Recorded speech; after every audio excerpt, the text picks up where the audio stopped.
Hello guys, so I know I promised you a video on what to do after you reach level 50, but I figured that I'd need more details about the game's state after release regarding the late game stuff, so I'm going to wait on that at least until the beta that's happening very soon, so I can have a better view on how things will look like, for example whether we will have infinite chaos dungeons and whatnot. Also, I'm trying to make at least one video a week, but I have a weird schedule for work at the moment, so there might be weeks when I don't have enough time for a single video and some other weeks when I have time for even 2 videos. For now, I just try to make actual good videos that take some time to put together and edit, rather than trying to push out lazy content, so thank you for your patience for now. Also, as some of you already know, I'm planning to stream lots of Lost Ark after the EU release, and I'm probably going to stream like 90% of the time I spend playing the game. However, sometime before that happens, I start streaming some fun PvP dailies and some stuff on Russia, so if you're interested, then go ahead and follow me on Twitch and Twitter, so you don't miss the streams. While we wait for that, I thought to myself, why not make a video about actually leveling to 50, and since I've done it so many times already,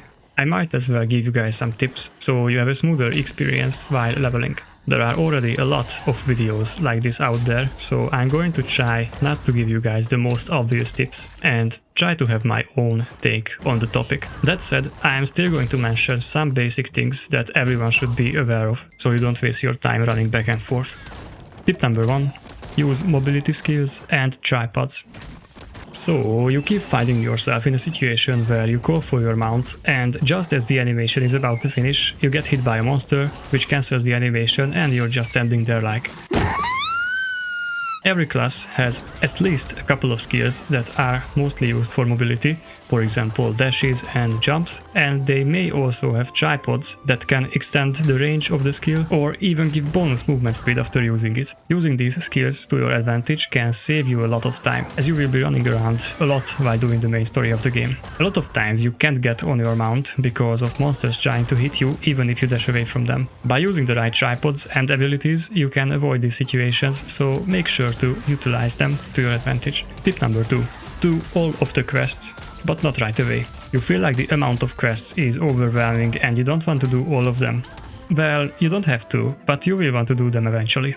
You have basically 2 options here. One is the casual way. You can play through the game doing all the quests, enjoying your time, having a sweet glance on the game's gorgeous landscape, enjoying the beautiful music and appreciating the work put in the leveling part of the game. Or 2, if you're a hardcore gamer and you want to be level 50 as soon as possible and get going on clearing raids, PvP and whatnot, you can skip all the side quests until you arrive in Argentine and doing only main story quests, purple quests, chain quests and some red quests along the way. You only need to hit level 49.6 before you go to Northburn in order to hit 50 there. If you don't hit 50 in time, the game won't let you progress forward and will make you go back and do some side quests you skipped. The reason you want to do purple and chain quests is that they give you legacy rewards such as permanent stat increase potions, and some purple quests unlock certain content in the game. Also, a lot of side quests unlock dailies, which you eventually want to do for the rewards, so even if you skip them, you should be coming back after your first Chaos Dungeon clears and Guardian raids, so you can get going on completing all daily long-term rewards. If you already heard about something that you didn't know about until now, please consider giving the video a like, and if you haven't,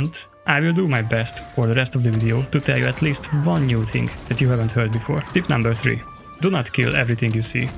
So, when I was doing my first playthrough of the story, I realized that specifically in dungeons that the story requires you to do, you don't have to kill all the mobs, only do the parts that you're told to do by the quest you get for the dungeon. Most cases you only need to clear some areas and kill a mini-boss before you can progress further in the dungeon, so you can skip a lot of mobs that you would be killing otherwise if you were not paying attention. Using your movement skills and tripods will be most noticeable in these dungeons because they are mostly quite short, and if you have a lot of mobility, you can get through them noticeably quicker than if you had not. If you've already cleared these dungeons, your next clears on your new characters will be much quicker than last time.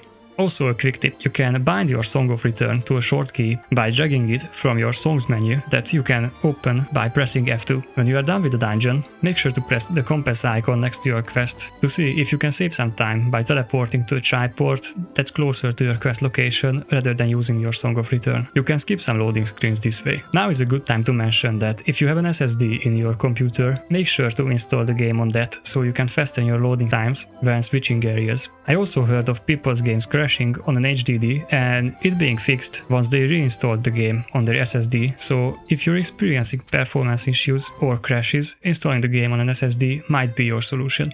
Tip number 4. Don't worry about collectibles. Mokoku seeds are the best example for my point here.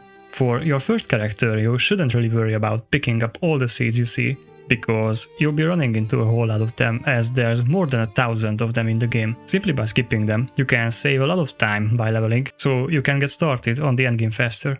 Most collectibles should eventually be completed, as they do give neat rewards, but Mokoku seeds don't give anything that makes it worth spending time on them early. Just focus on completing the story, and you can come back later for these seeds and adventure book completion when you have nothing better to do. Once you're done with leveling and your daily and weekly activities, you definitely should be looking at some guides, for example papunika.com, for these collectibles, and you should be running around doing everything you have access to, because starting off fresh we're going to have a lot of stuff we should unlock, like songs and emotes to be able to complete all quests and affinity stuff. Tip number 5. Ignore everything I just said. Okay, that might be a bit exaggerated, but the point is, and this is something I say in like every video now, you should just enjoy the game and not be too sweaty about things, because even if you procrastinate, you can go back anytime to previous regions and complete anything left over. So just do as your heart desires and have fun the way you like playing the game, and don't make it unfun for yourself just for the sake of efficiency. This is something I suffer from personally, and that is the reason I put a lot of weight on this topic, because I believe there are a lot of players like me who put way too much emphasis on being efficient, not missing collectibles, trying to save time wherever they can, and it takes away the fun of taking your time, enjoying a beautiful game for its small things that make so many people happy. Sometimes having a little laugh at something funny an NPC says could give you more enjoyment than you get from completing a half-day grind you didn't enjoy because you were going so hard.